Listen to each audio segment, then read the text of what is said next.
প্রিয় সাংবাদিক বন্ধুগণ, অন্তর্বর্তীকালীন সরকারকে দেশের শান্তিকামী জনগণ এবং ফ্যাসিবাদী বিরোধী আন্দোলনে অংশগ্রহণকারী ছাত্র জনতা ও রাজনৈতিক দলগুলির মধ্যে আস্থার পরিবেশ তৈরি করতে হবে। প্রিয় সাংবাদিক বন্ধুগণ,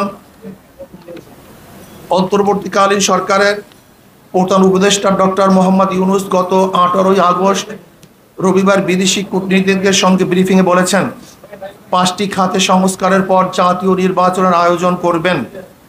নির্বাচন কমিশন, প্রশাসন, বিচার বিভাগ, আইন শৃঙ্খলা বাহিনী ও গণমাধ্যম, এই 5টি ক্ষেত্রে আমূল এবং ব্যাপক সংস্কারের কথা বলেছেন মাননীয় প্রধান উপদেষ্টা। আমরাও মনে করি এসব প্রতিষ্ঠানগুলো ব্যাপক সংস্কার প্রয়োজন, কারণ বিগত সরকার অবৈধভাবে ক্ষমতায় টিকে থাকতে রাষ্ট্রের গুরুত্বপূর্ণ সব প্রতিষ্ঠান ধ্বংস করে ফেলেছে। অন্তর্বর্তীকালীন সরকার এসব প্রতিষ্ঠানগুলো কতদিনের মধ্যে সংস্কার সম্পন্ন করবে তা নির্ধারিত হওয়া প্রয়োজন। অতএব ইসলামী আন্দোলন বাংলাদেশের প্রত্যাশা করে অন্তর্বর্তীকালীন সরকার তাদের সংস্কার কার্যক্রমের ধরন ও প্রক্রিয়া কী হবে এবং কতদিনের মধ্যে সংস্কার কার্যক্রম সম্পন্ন করবে তা অতি দ্রুত প্রকাশ করবে এবং জাতীয় নির্বাচনের একটি রোড ম্যাপ ঘোষণা করবে। প্রিয় সাংবাদিক বন্ধুগণ, জুলাই বিপ্লব এবং 5ই আগস্ট ছাত্র জনতার গণ অভ্যুত্থানে স্বৈরশাসকের পেটুয়া বাহিনী, পুলিশ, বিজিবি এবং আওয়ামী লীগ, যুবলীগ, ছাত্রলীগের নৃশংস আক্রমণে সহস্রাধিক ছাত্র জনতা শাহাদাত বরণ করেছে। প্রায় 30,000 আহত হয়েছেন, গুরুতর আহত হয়েছেন কয়েক হাজার, যাদের মধ্যে অনেক শিশু কিশোর রয়েছে, যারা দেশের বিভিন্ন হাসপাতালে এখনও সঠিক চিকিৎসার অভাবে কাতরাচ্ছেন। আমরা ঢাকার পঙ্গু হাসপাতাল সহ বিভিন্ন হাসপাতাল পরিদর্শন করে এমন দুঃসহ অবস্থা প্রত্যক্ষ করছি। অন্তর্বর্তীকালীন সরকার ঘোষণা দিয়েছিলেন আন্দোলন আহতদের সরকারি খরচে চিকিৎসা দেওয়া হবে, কিন্তু আমরা এর দ্রুত যথাযথ বাস্তবায়ন দেখতে পাচ্ছি না।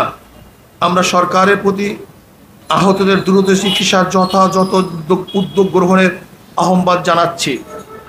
প্রিয় সাংবাদিক বন্ধুগণ, পতিত ফ্যাসিস্ট ও স্বৈরাচার আওয়ামী সরকার নির্বাচন কমিশন এবং প্রশাসনকে ব্যবহার করে 2014, 2018 এবং 2024 সালের 7ই জানুয়ারি 3টি ভুয়া জাতীয় নির্বাচন করেছে। এসব একতরফা, ভুয়া, পাতানো ও ডামি নির্বাচনের মাধ্যমে তাদের অবৈধ ক্ষমতাকে দীর্ঘায়িত করেছে। যারা তাদের এসব অবৈধ প্রশাসনের নির্বাচনে সহযোগিতা করে আওয়ামী লীগকে অবৈধভাবে ক্ষমতায় থাকার সুযোগ করে দিয়েছে, তারাও সমান অপরাধী। অতএব 3টি অবৈধ প্রশাসনের নির্বাচন পরিচালনাকারী 3টি নির্বাচন কমিশন এবং প্রশাসনের যেসব কর্মকর্তা তাদের অবৈধ কাজের কুশীলব ছিল, তাদেরকে আইনের আওতায় এনে শাস্তির মুখোমুখি করতে হবে, যাতে ভবিষ্যতে কেউ অবৈধ নির্বাচনের সাহস না করে। পাশাপাশি আমরা বর্তমান নির্বাচন কমিশনের বিদায় পূর্বক বিচারের কাঠগড়ায় দেখতে চাই। প্রিয় সাংবাদিক বন্ধুগণ, দেশের ইতিহাসের সবচেয়ে বর্বর ও নৃশংস আওয়ামী দুঃশাসন উৎখাতের সংগ্রামের সূচনা করেছে আমাদের গর্ব শিক্ষার্থী সমাজ। তাদের অসীম সাহস, ত্যাগ ও বুদ্ধিদীপ্ত নেতৃত্ব আমাদের গর্বিত করেছে। ইসলামী আন্দোলন বাংলাদেশ শুরু থেকে এই আন্দোলনের সাথে সম্পৃক্ত থেকেছে।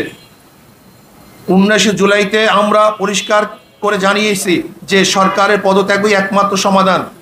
শুরু থেকেই নানা মাত্রায় ও নানা ধরনের ইসলামী আন্দোলনের নেতা কর্মী এই আন্দোলনে অংশ নিয়েছে। সেজন্য আমরা গর্ববোধ করছি। নৃশংস এক জালিমের পতনের মহান বিপ্লবের আমরা ভূমিকা রাখতে পেরেছি। আমাদেরও অনেক ভাই জীবন দিয়েছেন এবং আহত হয়েছেন। সর্বশেষ প্রাপ্ত তথ্য অনুযায়ী ইসলামী আন্দোলন বাংলাদেশ ও সহযোগী সংগঠনের সারা দেশে মোট শাহাদত বরণ করেছে 18 জন, আহত হয়েছে সহস্রাধিক। এর মধ্যে গুরুতর আহত বিভিন্ন হসপিটালে চিকিৎসাধীন রয়েছেন 150 জনের অধিক। প্রিয় সাংবাদিক বন্ধুগণ, স্বৈরা শাসনের অবসান হয়েছে। এখন সময় দেশ গড়ার, এখন সময় সাম্য, মানবিক মর্যাদা ও সামাজিক ন্যায় বিচার ভিত্তিক বাংলাদেশ নির্মাণের। তবে এই সুযোগ সন্ধিক্ষণে আমাদেরকে দেশের শত্রু এবং জনগণের শত্রুদের চিহ্নিত করে জাতির সামনে তাদের মুখ উন্মোচন করতে হবে।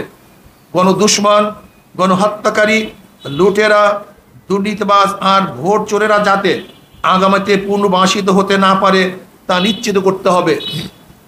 সে লক্ষ্যে গ্রহণযোগ্য তদন্ত কমিশন ও স্বতন্ত্র ট্রাইব্যুনাল গঠন করে জুলাই গণহত্যাকাণ্ডের বিচার করতে হবে।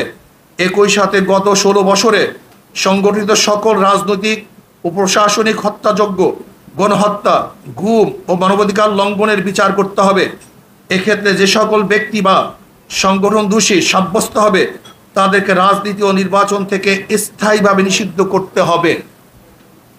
2, তদন্ত সাপেক্ষে বিগত বছর সকল দুর্নীতিবাজ ও বিদেশি অর্থ পাচারকারীদের সকল সম্পত্তি ক্রোক করে রাষ্ট্রীয় কোষাগারে জমা করতে হবে এবং বিদেশে পাচারকৃত টাকা ফেরত আনবার উদ্যোগ গ্রহণ করতে হবে। নাম্বার 3, আইন শৃঙ্খলা বাহিনী, প্রশাসন, বিচার বিভাগ সহ প্রজাতন্ত্রের যে সকল কর্মচারী আইন সংবিধান শপথ লঙ্ঘন করে অপেশাদার আচরণ করেছে তাদেরকে বিচারের মুখোমুখি করতে হবে। দেশের সংখ্যাগরিষ্ঠ ধর্মীয় জনগোষ্ঠীর চিন্তা চেতনা ও অনুভূতির বিরুদ্ধে কোনো সিদ্ধান্ত নেওয়া যাবে না। নির্বাচন কমিশনকে পুনর্গঠন করতে হবে এবং অবাধ, সুষ্ঠু, গ্রহণযোগ্য ও অংশগ্রহণমূলক নির্বাচনের জন্য সংখ্যাপতিক নির্বাচন PR পদ্ধতি চালু করতে হবে।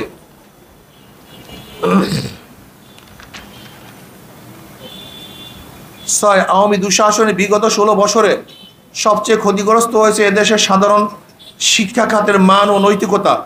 এই ক্ষতি দ্রুত সময়ের মধ্যে কাটিয়ে ওঠার লক্ষ্যে দেশপ্রেমিক শিক্ষাবিদ ও উলামায়ে কেরামের সমন্বয়ে একটি জাতীয় শিক্ষা কমিশন গঠন করে প্রয়োজনীয় পদক্ষেপ গ্রহণ করতে হবে। 7, গ্রাম পুলিশকে জাতীয়করণ করে তাদের সম্মানজনক বেতন ও ভাতার ব্যবস্থা করতে হবে। প্রিয় সাংবাদিক বন্ধুগণ, ছাত্র জনতার এই আন্দোলন হত্যা, লুটতরাজ ও অবৈধ ক্ষমতা প্রয়োগের বিরুদ্ধে ছিল। শিল্প ও কল কারখানা ধ্বংসের বিরুদ্ধে ছিল না সংখ্যালঘুদের বিরুদ্ধে কোনো পদক্ষেপ। সেজন্য আমরা বিশ্বাস করি যারা লুটতরাজ, দখলদারি, অরাজকতা ও সংখ্যালঘুদের উপর কোনো রকম হুমকি সৃষ্টিকারী কার্যকলাপে লিপ্ত তারা এই আন্দোলনে সম্পৃক্ত কেউ না, বরং তারা সুযোগ সন্ধানী। সুতরাং আমরা বর্তমান অন্তর্বর্তীকালীন সরকারকে এই সকল অরাজকতা সৃষ্টিকারীদের প্রতি কঠোর পদক্ষেপ নেওয়ার আহ্বান করছি। প্রিয় সাংবাদিক বন্ধুগণ, ইসলামী আন্দোলন বাংলাদেশ মনে করে দেশের সকল নাগরিক সমান মর্যাদা অধিকার প্রাপ্ত। ধর্মের কারণে কাউকে আঘাত করা বা কাউকে প্রতিপক্ষ বানানোকে ইসলাম ও রাষ্ট্রীয় আইনও সমর্থন করে না, আমাদের আন্দোলনের চেতনা ও সমর্থন করে না। সেজন্য বলবো, দেশের সংখ্যালঘুদের প্রতিটি উপাসনালয় ও ধর্মীয় স্থাপনায় CC ক্যামেরার ব্যবস্থা করুন। উপরোক্ত লক্ষ্য বাস্তবায়নের জনমত গড়ে তুলতে আমাদের কর্মসূচি 21 থেকে 31 আগস্ট 2024 দেশের সকল জেলা মহানগরে তৃণমূল দায়িত্বশীল সম্মেলন। 2, 1 থেকে 10 সেপ্টেম্বর 2024 দেশের সকল থানায় গণসমাবেশ। প্রিয় সাংবাদিক বন্ধুগণ, পরিশেষে আবারও গণ অভ্যুত্থানে জীবন দানকারী ও আন্দোলনে সম্পৃক্ত সকলের প্রতি শ্রদ্ধা জানাচ্ছি। আল্লাহ হাফেজ।